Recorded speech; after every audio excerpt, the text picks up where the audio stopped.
नमस्कार दोस्तों, आज की कहानी का शीर्षक है चोरी की सजा।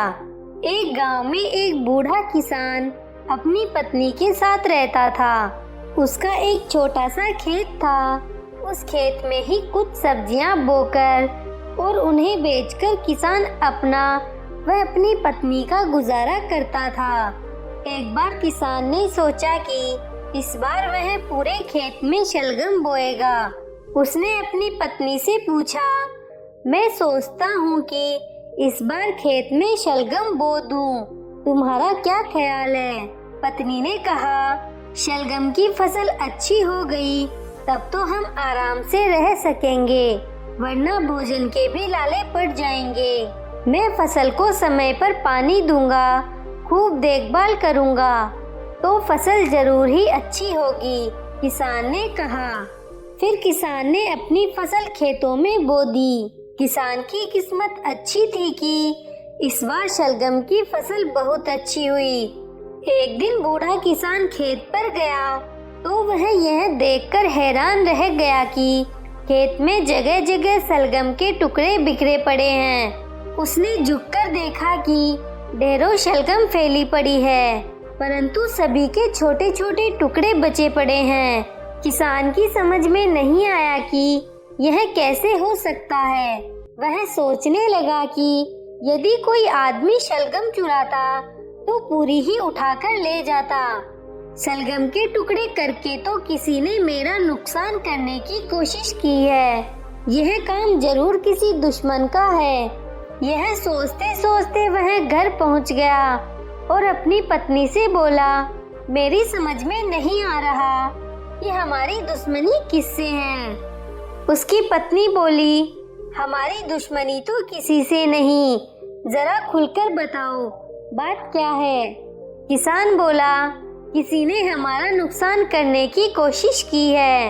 अपने खेत में ढेरों शलगम के टुकड़े पड़े हैं, अगर कोई चुराता तो शलगम ही निकाल कर ले जाता।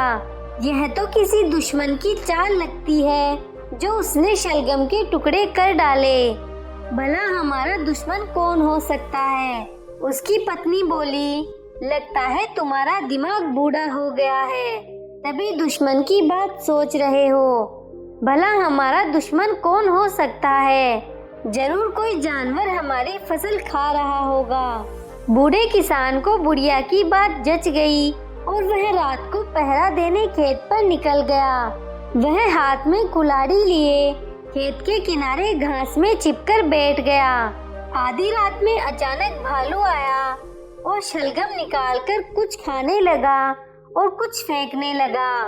किसान ने आव देखा न ताव, अपनी कुल्हाड़ी जोर से भालू की तरफ मारी।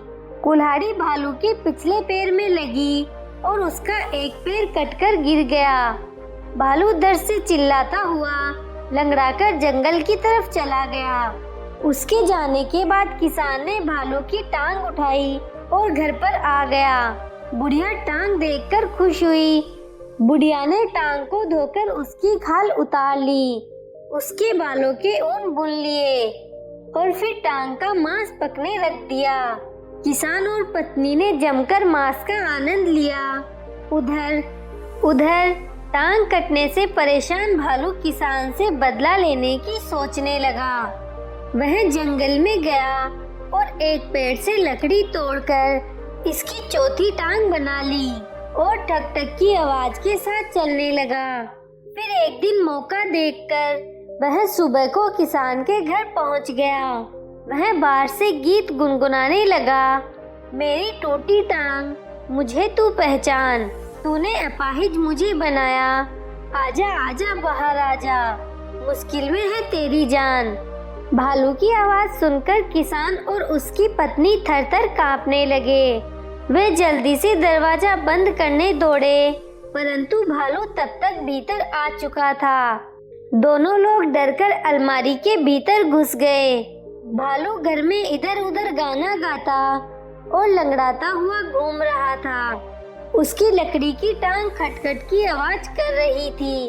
अचानक उसकी लकड़ी की टांग निकल गई और वह अपना संतुलन खो बैठा। भालू घर की सीढ़ियों के पास बने तहखाने में जा गिरा। किसान को जो ही भालू के तहखाने में गिरने की आवाज आई, उसने अलमारी से निकलकर तहखाने का दरवाजा बंद कर दिया। किसान की पत्नी घर के बाहर जाकर शोर मचाने लगी। सारे पड़ोसी इकट्ठा हो गए। सबने मिलकर भालू को मार डाला। अब किसान चैन से रहने लगा। आपको ये कहानी कैसी लगी? नीचे कमेंट करके जरूर बताइएगा। अगर आपको कहानी पसंद आई हो तो अपने दोस्तों के साथ जरूर शेयर करें और ऐसी ही प्यारी कहानियाँ सुनने के लिए हमारे YouTube चैनल को सब्सक्राइब करें। धन्यवाद।